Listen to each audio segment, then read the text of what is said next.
What's up, this is Pat from Fresher Blog, and we're with Jeremy from Touché Amoré.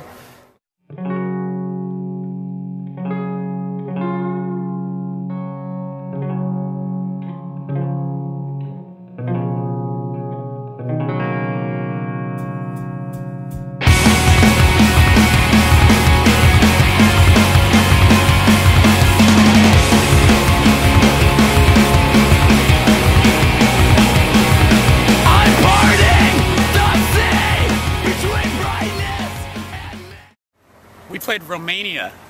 We did on our first Europe tour, which was we did a lot of very Eastern Europe, and we didn't know what to expect. You know, like it could be hit or miss. Whether shows get canceled, fall through, whatever.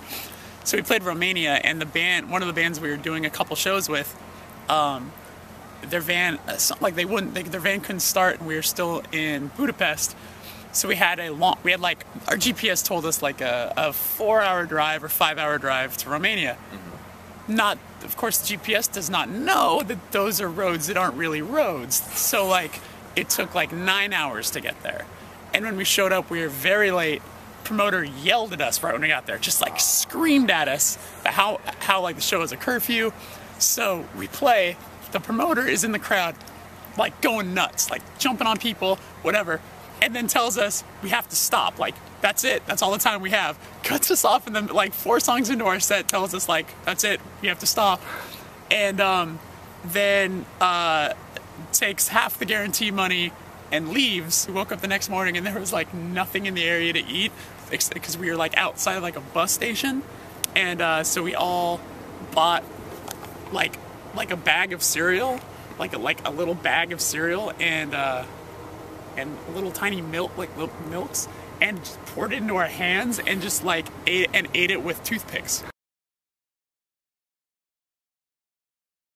I mean, there's been moments where I'm like, whoa, this is insane. Like I was explaining earlier, when the camera was off, we played Fluff Fest in the Czech Republic, and there was like 4,000 people there, and it was like so many people singing along. And we're in the Czech Republic, like so far from home, and like playing on this outside stage. There's like the most beautiful sunset I've ever seen in my life, and I was just like, how the hell did this happen? But to be honest, like I go through that a lot, like when we play cities that we've never been to before, and there's kids singing along, even if it's one kid singing along, I'm still blown away by it. Going places you've never been before and having anyone sing along is like the most thing in the world. So I'm still, like, from day one till now, I'm still smiling after every show.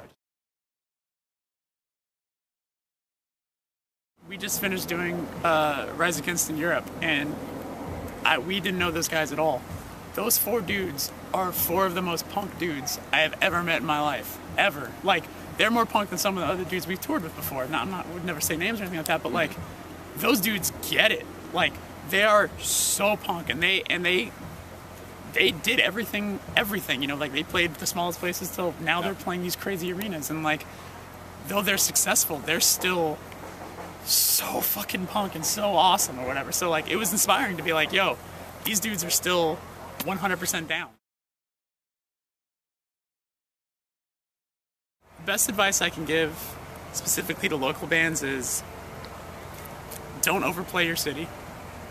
Don't play like, hey, this venue will have us. Like, again, like, no one wants to go see your band multiple times a month. You know what I'm saying? Like, play only when a cool touring band comes through that you look up to, or like you feel you have something in common with, that maybe that audience has something in common with, so they could see you and be like, hey, this band is awesome. Yeah, Sound and Fury, we're doing a festival called Free Press Fest, which is in Houston, which is the first time I feel like my father is excited. I haven't told him yet, actually, but we're playing with Willie Nelson. He's one of the headliners, so I feel like this is the first time I'm gonna be like, Dad, I'm playing with Willie Nelson, and he's gonna be like, yeah! Like, the only punk bands on that festival are the Descendants and us. It's like Snoop Dogg, Primus. It's the weirdest festival, but we're on there, and we're playing with Willie Nelson. I got my hands behind my back with the fingers over